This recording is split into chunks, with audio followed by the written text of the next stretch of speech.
In 2010, Jeff had a traumatic experience in the deep woods and remote trails of Yosemite National Park. He encountered something that destroyed his life, and if he doesn't do this, he'll never be able to go into the woods again. Jeff was a dedicated ranger for many years. He was dedicated to the preservation of nature and its wildlife.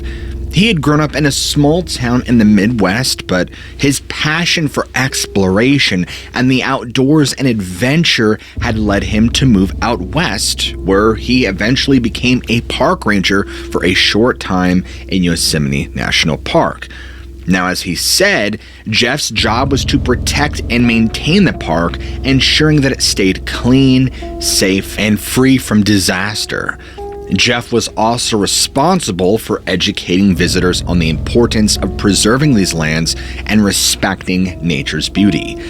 He soon realized that his favorite part of being a ranger was the chance to explore the many hidden gems that lay beyond the boundaries of the park.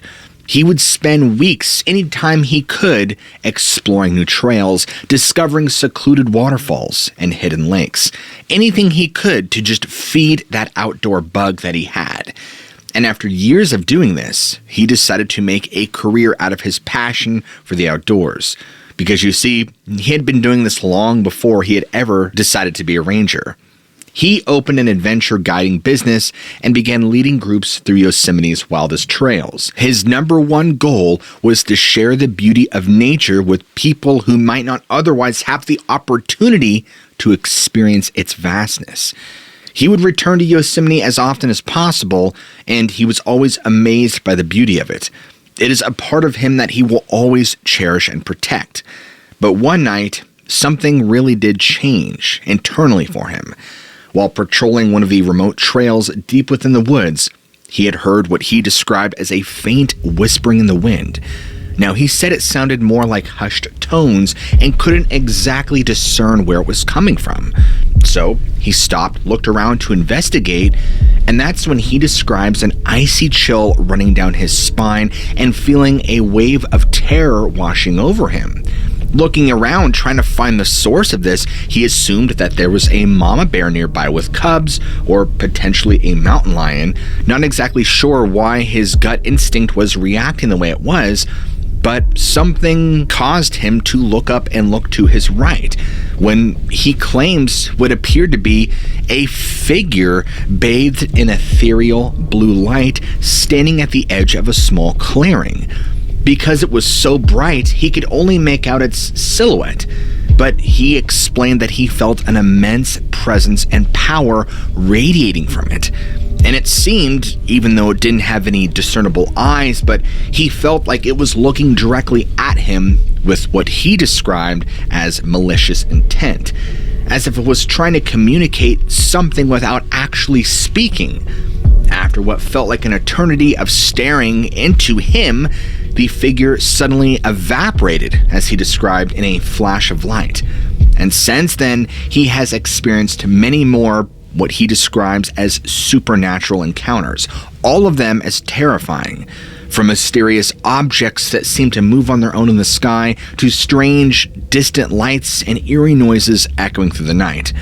Now, the one night in particular was the most terrifying and traumatized him more than any other time. It is the main reason why he struggled to go back into the woods.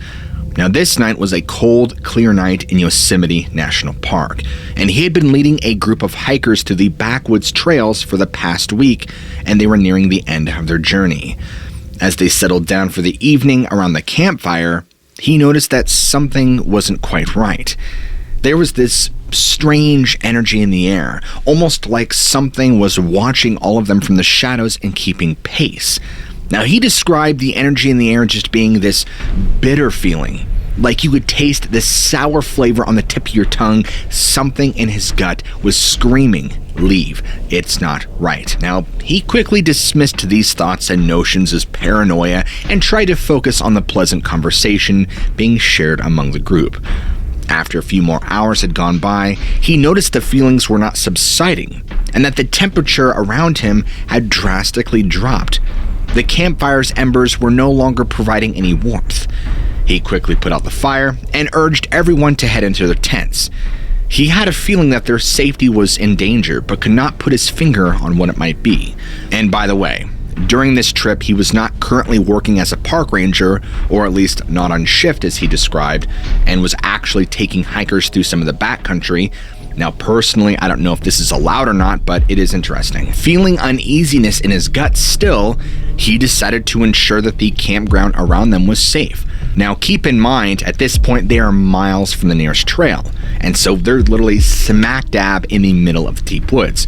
So he wanted to just check the perimeter of the camp and make sure that everything is safe before he retires for the night. Now, as he's making his rounds, checking the perimeter of the camp, just making sure there's no evidence of a bear or anything that could cause problems, he notices something that's not right. Off in the distance, just illuminated enough by the moonlight, he notices 3 hulking figures moving toward them through the trees. As they got closer, he noticed more terrifying details about these animals, or what he thought were animals. That their eyes were almost emitting this eerie glow, and that these beings, whatever they were, seemed to be the source of the energy in the air that he was feeling. He could just feel as they moved closer, the energy in the air shifted along with it. I know that's hard to understand, but that is how he described it. Now, he actually described these things as a pack of strange creatures, their eyes emanating and glowing in the darkness. And I'm sure, as you guessed, he quickly realized this wasn't an ordinary wolf or a coyote. These were far larger, more ferocious, more sinister looking than anything he'd ever seen before. In fact, Jeff described it as seeing something that walked off the silver screen of Hollywood. Before he can even contemplate about running away, he described this pack of creatures closing in on the camp, all around him. That's when he began hearing their snarls, their growls getting louder and closer. And he had never been so terrified in his life, and he knew that if he didn't act quickly and do something, he and his group would not survive the night. What he described was huge and hulking, muscular with thick fur, eyes glowing a deep red in the darkness, snarling, sounding like thunder.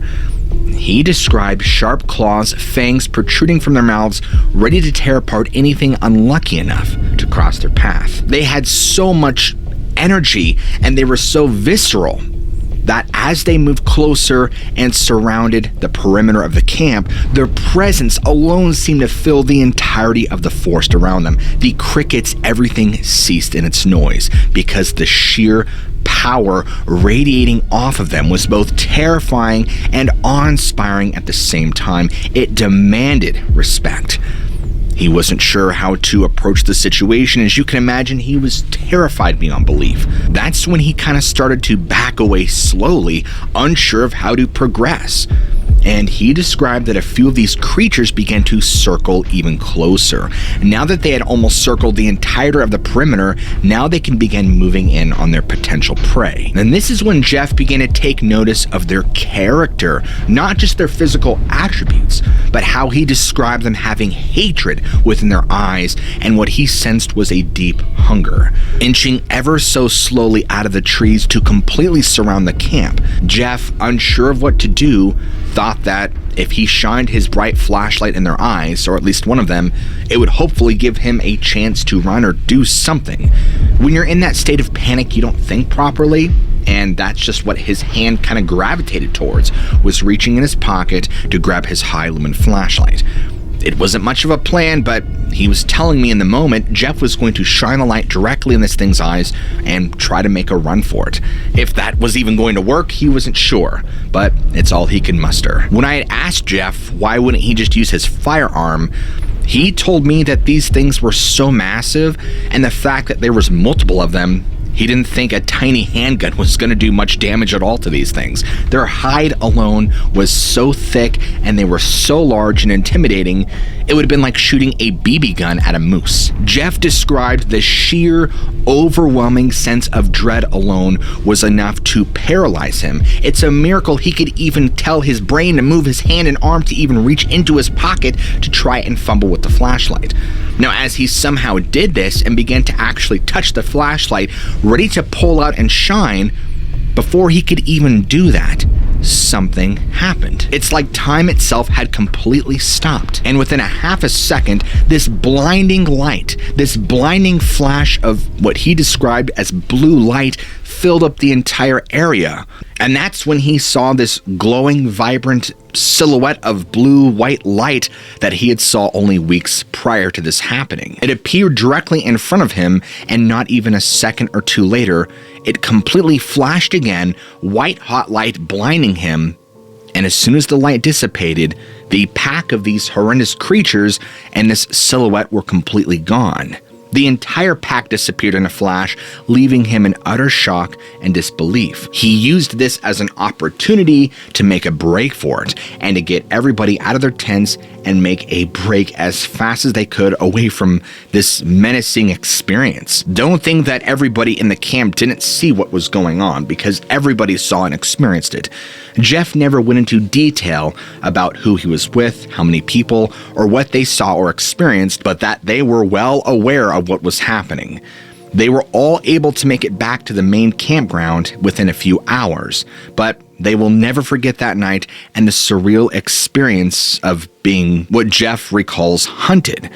But from then on, Jeff kept his flashlight with him at all times during any future excursions. When they had arrived back at the main campground, the first thing he did was check to make sure everybody in the group was safe and mentally there. Thankfully, everybody was all right, but very shaken and extremely tired and scared from what had just happened.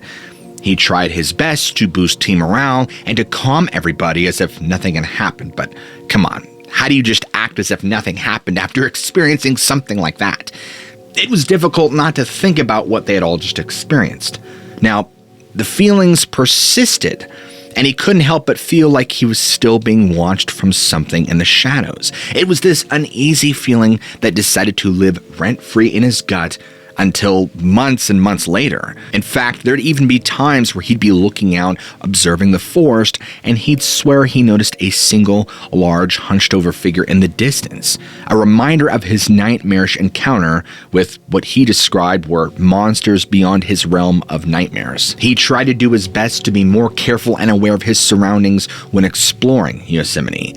But, you see, he never wanted to experience something like that ever again. But you see, this experience had traumatized him so much, he actually had to stop going into the woods and working as a ranger for quite a while, I was told. Jeff explained that it was months before he could ever step back into the woods. That even if he tried, he would feel a wave of fear washing over him every time he even thought about it. It made him realize how fragile life can be and how quickly things can change in an instant. After this experience, after the blinding white hot light, as he described, he began experiencing random burns popping up on his body with no rhyme or reason. They would come and go for a day or two, and then they would dissipate. And randomly afterwards, he would get these strange bouts of nausea, where it would come in great intensity to where he would almost retch, and then it would simply vanish. And like the burns on his body, these would come and go, making no logical sense. Even after seeing a physician and a gastrointestinal specialist, nobody can pinpoint what the bouts of nausea were. Nothing had changed in his dieting, nothing had changed in his daily activity, none of the health professionals could figure out what was going on. But he was still gripped with a paralyzing fear that he could not go back out into the woods until he did one thing. He had to explain and share his story with somebody who would believe him. He had thought about going to his supervisor, but decided against it because not only is that information extremely sensitive, but it's very taboo. And in fact, it's very probable that nobody would believe him. So it wasn't until around 4, 5, maybe even 6 months later, Jeff described that he was finally able to grow enough courage to tell a very, very close family friend, in which he sat them down, explained his experience, and explained why he had not been going into the woods and doing what he had loved to do his entire life, and explained in horrifying detail every little nuance of the account to this family friend, expecting to be mocked or laughed at, or expecting that they'd react as if he's crazy. They listened with careful intent. They took in what he was saying. And after being quiet as he expressed himself meaningfully, they then shared their own experience. Apparently, as Jeff is describing, that this family friend grew up in a very rural area of Kentucky. Now, this family friend was always told by their grandparents to stay inside after dark. And even more so, the grandparents would actually keep the horses and the livestock very close to the house after it got dark. Very strange, right? Well, this family friend didn't learn till much later that there was a reason for this. Apparently, these strange animals, almost identical to the description that Jeff had given me, were actually coming in and around the property at night, attacking livestock, attacking, eating, and killing horses, and taking them, and that it had become such a nuisance for this family friend's family and grandparents that they finally decided to tear down the stables and rebuild them only a few feet away from the house, and to try and keep livestock around as close as possible. Now, it was often that this family friend explained to Jeff that they would hear gunshots going off at night, wondering why their grandparents were shooting their gun off at night. When they asked questions, they were just told, oh, it was just a pack of coyotes trying to get to the sheep again, no problem. But later on, as they grew older, they had experiences on their own. They would go into the woods to play when they were roughly 12 or 13, as Jeff described, having everything in the woods go quiet around them, feeling as if they were being watched. And one day, while they were playing down at the creek, one of these things decided to step out and show itself. And this family friend, whom Jeff never named, described it as the most terrifying, evil-looking wolf she's ever seen, and that she was petrified. She quickly ran back to the house, telling her grandfather what had happened, and he informed her to never go out of the bounds of the property ever again, especially at nighttime. What Jeff had explained to me was that problems had persisted with this issue until this family friend was 18 and moved in with a friend out of state, then would go to college and yada yada yada, live her life. Her grandparents eventually passed away, and Jeff informed me that at one point the property was reclaimed by the bank. Apparently they had a few liens on the house and something like that, yada yada. I'm not exactly sure the details, but long story short, the bank had reclaimed it. So I don't know what poor soul had reclaimed that property, but who knows if they're having the same experiences. After Jeff's family friend explained her entire story to Jeff and spilled all the details, he immediately felt peace about the whole thing. He felt as if he was validated, that he wasn't crazy, that something like this is actually happening. The only problem with all this is just due to the nature of the entire story, he can't really go out and talk about it. Who's he going to talk to? Police officers, his staff, regular people who visit the park? He knows that he's dealing with a very sensitive topic and has to be very careful of who he can tell the story to. In fact, it's been years now since he's retired from being a ranger and doing outdoor activity, but it wasn't until then that he was able to talk to this family friend where he feels like he regained enough courage to start going back to the woods intermittently and just keep dipping his feet in little bit by little bit and regain that courage. Jeff explained to me that the experience of coming face to face with something that should not exist has changed him internally forever, and he hopes nobody else has to go through something like that. But most importantly, he wants everybody who hears this story to remember to respect and appreciate nature and everything that it holds in it, natural or supernatural, no matter how dangerous they might seem. As for the people he took with him that had the same experience he did and saw what he did not go into further detail about how many there were, who were they, and what became of them. So it's a mystery. But most importantly, I want to know what you guys think. Have you ever had an experience in the deep woods you could not explain? Perhaps a weird or bizarre story you've heard in the national parks? Please go ahead and leave it in the comments below. I want to know your thoughts and opinions. And always, guys, if you enjoyed today's content and want to see more stuff just like this, be sure to go ahead and smack that like and subscribe button, because I release storytelling of the mysterious and supernatural. As always, guys, I love you all. Keep an open mind, and I'll check you guys in the next video.